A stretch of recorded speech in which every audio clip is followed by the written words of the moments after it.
योगस्थ विद्या ऋषिकेश शुरू कर रही है एक नई श्रृंखला, आओ खेलें कुंडलिनी कबड्डी कबड्डी।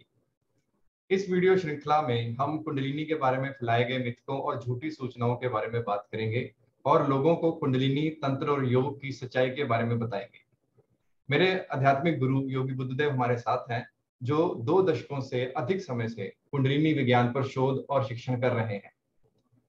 तो सर, ये कुंडलिनी कबड्डी कबड्डी क्या है, इसके बारे में हम आपसे कुछ जानना चाहेंगे। कुंडलिनी कबड्डी कबड्डी हाँ परम, जैसा आप मुझसे पहले भी कई बार पूछते रहे हैं और नॉर्मली मैं थोड़ा सा अवॉइड भी करता रहा कि इस सब्जेक्ट पे क्या बोलूं, कैसे बोलूं, पर आज जैसा चारों तरफ एक शोर, एक हल्ला, एक अजीब सा माहौल दिखाई देता है, जिसे हम कह सकते हैं कि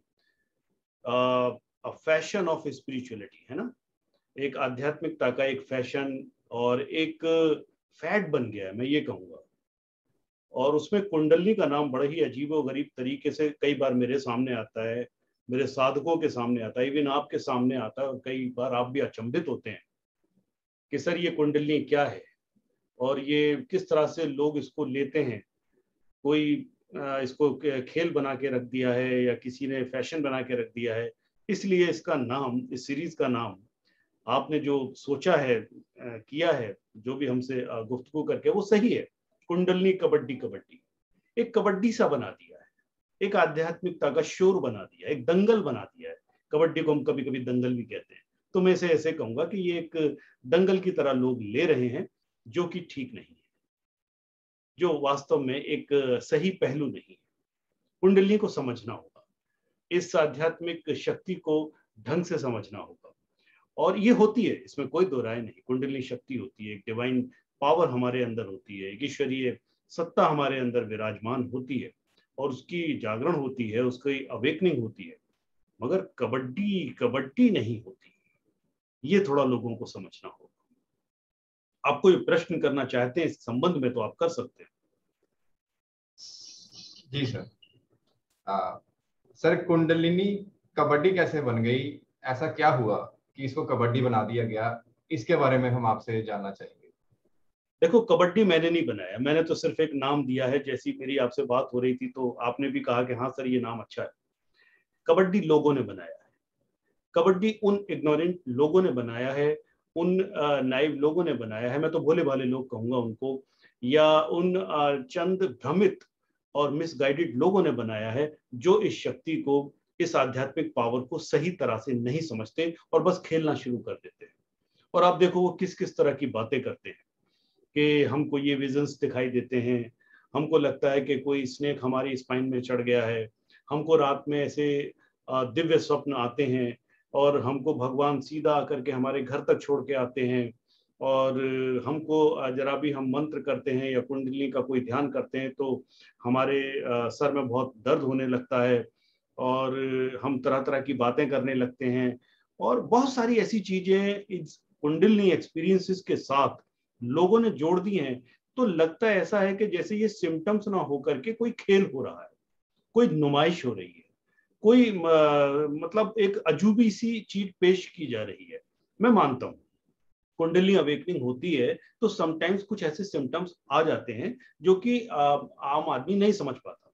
कभी कभी होता है ऐसा, हम भी जानते हैं। पर अगर ऐसा होता है तो आप एक राइट पर्सन के पास जाइए, एक राइट गुरु के पास जाइए, आप एक अच्छा परामर्श लीजिए, और ढंग से किसी सहज और सरल और अनुभवी गुरु के अंतर्गत कुंडली के जागरण की ट्रेनिंग लीजिए। ये तरीका हो सकता है। जी, मैंने कुंडली जागरण कर ली और मैं अब आपका विचार पढ़ सकता हूँ, या मैं कुछ प्रोफेसी कर सकता हूँ, मैं कुछ प्रिडिक्ट कर सकता हूँ, मैं हाथ में से राख निकाल सकता हूँ, अब मेरा सर बहुत तेजी से घूमने लगता है और मैं कबड्डी कबड्डी कबड्डी खेलने लग। ये क्या है? इसीलिए इसका नाम हमने कुंडली कबड्डी कबड्डी रखा। ये सिम्टम्स नहीं है कुंडली के, ये पागलपन के भी तो सिम्टम्स हो सकते हैं, ये सेजोफेनिया के भी तो सिम्टम हो सकते हैं, ये किसी तरह के मानसिक उन्माद के भी तो सिम्टम हो सकते हैं, ये कोई ड्रग लेकर के, शराब पी करके उछलने कूदने के बंदर वाले सिम्टम भी तो हो सकते हैं। तो you have to make a good differentiation, a distinction कि ये कुंडली जागरण के अगर इसको कुंडली जागरण कहते हैं तो मत करो। अगर पागल होकर के उछलना है, कबड्डी खेलना है, तो फिर कुंडली जागरण करते ही क्यों हो? आपको कुंडली जागरण का पर्पस समझना होगा, जो आगे हम कई वीडियो में करेंगे भी इस बारे में बात, कि क्या है कुंडली, क्या इसका पर्पस है, सचमुच सिम्टम्स क्या हैं, इसे कैसे करना चाहिए, किन बातों का ध्यान रखना चाहिए, किन बातों का ध्यान रख करके हमें एक सहज तरीके से करना चाहिए। बहुत सारी बातें हम आगे भी करने वाले हैं। तो बहुत बहुत शुक्रिया गुरुदेव, आप इस इंफॉर्मेशन को लेके आ रहे हैं लोगों के सामने, और आने वाली सीरीज में डेफिनेटली लोगों को और क्लैरिटी मिलेगी कि ये क्या हो रहा है उनके साथ, और क्या कुंडलिनी है और क्या सिर्फ उनके मन का वहम है। तो इस इमॉर्टल नॉलेज को लोगों के सामने लाने के लिए मेरा हार्दिक अभिनंदन है आपको। और जो लोग इस वीडियो को देख रहे हैं, अगर आपके कोई क्वेश्चन या कमेंट है तो आप इस वीडियो की डिस्क्रिप्शन में लिख सकते हैं उनको, और आने वाले वीडियोस को देखने के लिए आप इस चैनल को सब्सक्राइब कर सकते हैं। जल्दी ही हम अपने अगले वीडियोस को लेके आएंगे इस सीरीज के लिए। थैंक यू इस वीडियो को देखने के लिए। थैंक यू गुरुदेव, आप यहाँ पे आए। हरिओम तत्सत। हरिओम तत्सत। योगस भवा। बिल्कुल खेलेंगे कुंडलनी कबड्डी। कबड्डी या कुंडलनी सचमुच कैसे सहज रूप से चढ़ती है, ये हम देखेंगे आने वाले वीडियो में। और आपका भी बहुत बहुत धन्यवाद है परम। मैं सभी दर्शकों से भी ये कहूंगा कि इस सीरीज को शुरू करने का श्रेय या मोटिवेशन ये हमारे परम जी को जाता है, बिल्कुल जाता है, ताकि आप ज्यादा से ज्यादा एक सही जानकारी प्राप्त कर सकें। So see you next time. Thank you परम। Thank thank you. यू। योगस भवा। योगस्तु।